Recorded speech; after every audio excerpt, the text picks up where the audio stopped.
नारद जयंती पर विचार गोष्ठी संपन्न। पूरा मामला हरियाणा के कुरुक्षेत्र का है, जहां पर नारद जयंती के अवसर पर विश्व संवाद केंद्र द्वारा एक विचार गोष्ठी आयोजित की गई, जिसमें जिले के अधिकांश प्रिंट और इलेक्ट्रॉनिक मीडिया के पत्रकारों ने भाग लिया। मुख्य वक्ता कैथल राजकीय महाविद्यालय में सहायक प्रोफेसर अभिषेक गोयल है।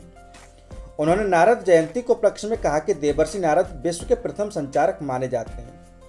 उनके द्वारा आदिकाल में संदेश एक देवता से दूसरे देवता तक पहुंचाया जाता था और सभी पत्रकारों को देवर्षि नारद के पद चिन्हों का अनुसरण करना चाहिए और सत्य के आधारित संचारों का निष्पक्ष रूप से समाज को पहुंचाने के कार्य करना चाहिए।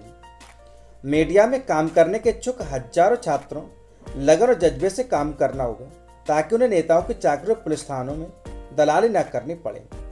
इस अवसर पर छात्रों और पत्रकारों के मध्य संवाद भी हुआ। एनसीसी के कैडेट्स भी कार्यक्रम में उपस्थित रहे। एनसीसी अधिकारी लेफ्टिनेंट वीरेंद्र पाल ने बताया कि पत्रकार समाज के नायक हैं, जो समाज को विषमताओं से बचाते भी हैं और समाज पथ भ्रमित न हो इसका ख्याल भी रखते हैं। उन्होंने बताया कि छात्रों और एनसीसी कैडेट्स को निश्चित ही इस गोष्ठी से प्रेरणा मिलेगी। विश्व संवाद केंद्र की ओर से श्री अशोक वासुदेव ने सभी पत्रकारों को और मुख्य वक्ता श्री अभिषेक गोयल का धन्यवाद दिया। सच्चे कनेक्शन के लिए कुरुक्षेत्र से अजय ठाकुर की रिपोर्ट। जी सर, क्या कहेंगे जो भावी पत्रकार हैं उनके लिए क्या मैसेज रहेगा जो आज यहाँ प्रोग्राम किया गया? जो भावी पत्रकार हैं उन्हें जज्बे के साथ, जुनून के साथ काम करना होगा। उन्हें समझना होगा कि पत्रकारिता का जो एक व्यवसाय है, जो एक फील्ड है, वो केवल ग्लैमर का नहीं है। उसके लिए उन्हें कड़ी मेहनत करनी पड़ेगी। इस देश के मुद्दे क्या हैं, लोगों की समस्याएं क्या हैं, हम उनको किन शब्दों में किस तरह से लोगों के सामने अच्छे से अच्छे तरीके से पेश कर सकते हैं, इसके लिए उन्हें अध्ययन करना पड़ेगा। उन मुद्दों के बारे में पढ़ना पड़ेगा। अखबार या कोई मीडिया का अन्य साधन उन मुद्दों को किस प्रकार से दिखाता है, उनको देख करके उनको सीखना पड़ेगा कि कल को जब हम पत्रकारिता के क्षेत्र में जाएंगे तो किस प्रकार से हम इन मुद्दों को इनसे बेहतर तरीके से उठा सकते हैं। इसके लिए एक जरूरी है कि जज्बा होना, जुनून होना कि हाँ, मुझे कुछ काम करना है, समाज को जागरूक करना है। जब वो इन विचारों के साथ फील्ड में जाएगा तो निसंदेह वो अच्छा काम कर पाएगा। केंद्र जो आज प्रोग्राम किया, जी, मुझे अशोक जी ने इस बात के लिए बुलाया था और बात की थी कि हम एक ऐसा कार्यक्रम करना चाहते हैं। तो मुझे ये कार्यक्रम बहुत अच्छा लगा, क्योंकि इसमें पत्रकार बंधुओं के साथ हमारे बच्चों की जो है आपस में संवाद हो पाया और बच्चे पत्रकारों के साथ बात कर पाए। और आपने देखा भी है कि बच्चे कितने उत्सुक थे इस बात को जानने के लिए कि पत्रकार लोग कैसे काम करते हैं और हमारे जो मीडिया चैनल और प्रिंट मीडिया वाले लोग कैसे काम करते हैं, किस तरह से खबरें छपती हैं। और आज बच्चों को इस बात की भी क्लैरिटी हुई कि भाई जब तक पत्रकारों तक कोई खबर नहीं पहुंचेगी तब तक पत्रकार उस खबर को कैसे चलाएंगे या कैसे छापेंगे। मध्य प्रदेश के मुरैना जनपद के सबलगढ़ क्षेत्र में सिविल हॉस्पिटल सबलगढ़ बीएमओ के द्वारा मरीज से बोला गया कि प्राइवेट जाकर करा लो ऑपरेशन। यह आरोप मरीज के द्वारा लगाए गए। आपको बता दें कि सिविल हॉस्पिटल सबलगढ़ में पातीराम बघेल उम्र 62 वर्ष निवासी गंजनपुरा विजयपुर अपनी कमर के पास हो रहे फोड़े का इलाज कराने हेतु पहले विजयपुर हॉस्पिटल पहुंचे। हॉस्पिटल के डॉक्टरों ने सबलगढ़ में ऑपरेशन की सलाह दी। कहा कि सबलगढ़ हॉस्पिटल में आपका इलाज हो जाएगा। तब मरीज पातीराम सबलगढ़ हॉस्पिटल में आ पहुंचे। सबलगढ़ हॉस्पिटल में उनको एक डॉक्टर ने सलाह दी और जांचें करवाई।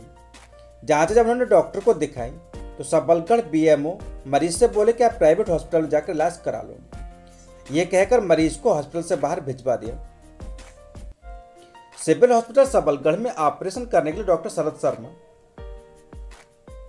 सर्जन के रूप में उपलब्ध हैं, लेकिन उनके साथ एनेस्थीसिया का डॉक्टर जब तक कोऑपरेट नहीं करे तब तक सिविल हॉस्पिटल सबलगढ़ में ऑपरेशन करना संभव नहीं है। जबकि एनेस्थीसिया की जिम्मेदारी डॉक्टर राजेश शर्मा के पास है, जो स्वयं सबलगढ़ बीएमओ है। सिविल हॉस्पिटल सबलगढ़ में पदस्थ डॉक्टर का कहना है कि एनेस्थीसिया के अभाव में पिछले 1 साल में 40 से अधिक मरीज बाहर भेजे गए हैं। गंभीर स्थिति में मरीज का ऑपरेशन जरूरी होता है, जबकि एनेस्थीसिया का डॉक्टर एकमात्र सबलगढ़ में राजेश शर्मा है। उनके पास समय के अभाव में मरीज को बाहर रेफर करना पड़ता है। जबकि 12 मई को मुरैना जिले के CMHO doctor Rakesh Sharma Sabalgarh civil hospital में पत्रकार वार्ता में साफ शब्दों में बताया कि एनेस्थीसिया को ऑपरेशन सबलगढ़ हॉस्पिटल में कराई जाएंगे, लेकिन ये सब बातें खोखली नजर आ रही। सच्चे कनेक्शन के लिए मुरैना से कैलाश चंद्र गौड़ की रिपोर्ट। भैया जी राम राम। क्या नाम है भैया आपको? बातीराम बातीराम। कहाँ रहते हो? गंजनपुरा गंजनपुरा विजयपुर में। अच्छा अच्छा। सबलगढ़ हॉस्पिटल में काय के लिए आई? विजयपुर हॉस्पिटल से भेजी है सबलगढ़ हॉस्पिटल में चले जाओ, वहाँ तुम्हारा ऑपरेशन हो जाएगा। इसमें फोड़ा तो ये कमर में। अच्छा अच्छा। फोड़ा के लग के सबलगढ़ आया। विजयपुर हॉस्पिटल वालों ने कहा था कि तो सबलगढ़ चले जाओ, वहाँ तुम्हारा ऑपरेशन हो जाएगा। तो सबलगढ़ हॉस्पिटल में आए हो? अच्छा। ऑपरेशन किसका होना है? मामा का होना है। आपके माँ हॉस्पिटल में फिर आपका ऑपरेशन हो गया? नहीं हुआ है। क्यों नहीं हुआ? ये नीचे से डॉक्टर लिख के दे रहे कि राजेश शर्मा के जाओ। ठीक है। राजेश शर्मा ने बोला कि प्राइवेट ही करा लो। आपने ये नहीं पूछा उनसे कि हम सरकारी हॉस्पिटल में कराएंगे? डॉक्टर साहब कहते सुनी नहीं, डॉक्टर साहब ही नहीं सुन रहे तो कितने में बज रहे थे। अच्छा। हाँ, फिर बाकी बाद में उन्हें सुनी थी। ठीक है। कि हम एक से बुलाए थे कि इधर आओ। मैं बोला डॉक्टर साहब तुम्हारा खर्चा लगेगा 1500 रुपया और MP डॉक्टर का लड़का आ रहा है तो तुम्हारा ऑपरेशन कर देगा, यहीं बैठे रहो। तो मैंने पर्ची ले नीचे चलो गए। उन्होंने आपको हॉस्पिटल में ऑपरेशन कराने को कहा कि हॉस्पिटल के बाहर ऑपरेशन कराने को कहा? वो नो कह रहे हो तो आए हो तो बिना बुलाओ तो उससे कह रहे हो चलो बाहर हो जाएगा। अच्छा, बाहर हो जाएगा। हॉस्पिटल में ऑपरेशन की मना कर दी? हॉस्पिटल में मना कर दी। अच्छा। डॉक्टर साहब नमस्कार। नमस्ते। डॉक्टर साहब आप सबलगढ़ में सिविल सर्जन के रूप में हैं, सर्जन के रूप में।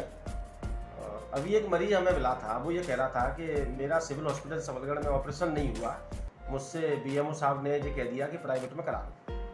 मैं आपसे ये जानना चाहता हूँ कि उन्होंने कहा नहीं कहा ये अलग बात है, लेकिन सिविल हॉस्पिटल सबलगढ़ में ऑपरेशन क्यों नहीं हो पा रहे? पेशेंट एक आया था जिसको शायद कमर में मवाद थी, कोई बाबा थे। उनको कुछ जांचें लिख के हमने दी थी। जांचों के बाद उनका एक PAC होता है जो कि एनेस्थीसिया वाले उस मरीज को फिट करते हैं और देखते हैं। हालांकि वो ऑपरेशन इमरजेंसी था तो मैंने एनेस्थेटिस्ट के बाद भेजा था। अब उसके बाद क्या हुआ है उसकी तो जानकारी नहीं है। और सबलगढ़ में जहाँ तक मेरा अनुमान है कि सबलगढ़ में बाहर कहीं ऑपरेशन होते ही नहीं सरकारी अस्पताल के अलावा। मैं केवल ये जानना चाह रहा था कि एनेस्थीसिया की जैसे आपने जिक्र किया, क्या सबलगढ़ में एनेस्थीसिया का डॉक्टर नहीं है? सिविल अस्पताल सबलगढ़ में एनेस्थीसिया के 3 डॉक्टर हैं। एक डॉक्टर पहले ही कोविड के टाइम पे वहाँ मोरेना अटैच हुए हैं वो, और अभी एक और डॉक्टर केशव शर्मा है, उनको शायद नूराबाद का BMO नियुक्त किया है। और एक एनेस्थेटिस्ट है हमारे पास, वो हमारे BMO भी हैं। और फिलहाल तो मतलब एक ही एनेस्थेटिस्ट है हमारे पास। मेरा केवल मैं ये जानना चाह रहा था कि आपके पास सिविल हॉस्पिटल सबलगढ़ में एक एनेस्थीसिया के डॉक्टर हैं और वो BMO भी हैं।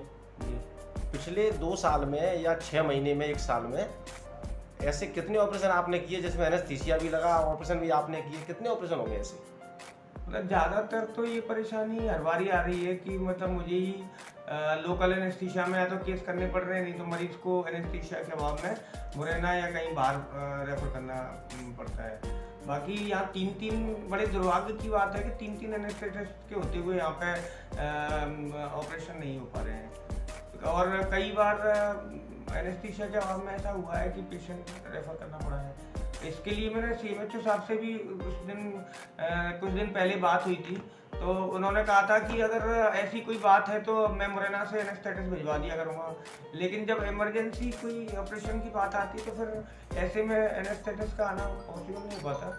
अब CMHO साहब इस पर संज्ञान लें। और ये आपने बताया, अच्छी बात है। मैं आपसे ये पूछ रहा हूँ कि पिछले 1 साल के भीतर एनेस्थीसिया के अभाव में कितने मरीज वापस गए होंगे, अथवा एनेस्थीसिया लगाकर कितने ऑपरेशन किए होंगे? देखिए ऐसे कोई काउंटिंग तो नहीं है, पर लगभग अनुमानतः 30-40 केस तो ऐसे हैं जो जिनके एनेस्थीसिया के अभाव में जो बाहर गए हैं, जहाँ तक मेरी नॉलेज है। और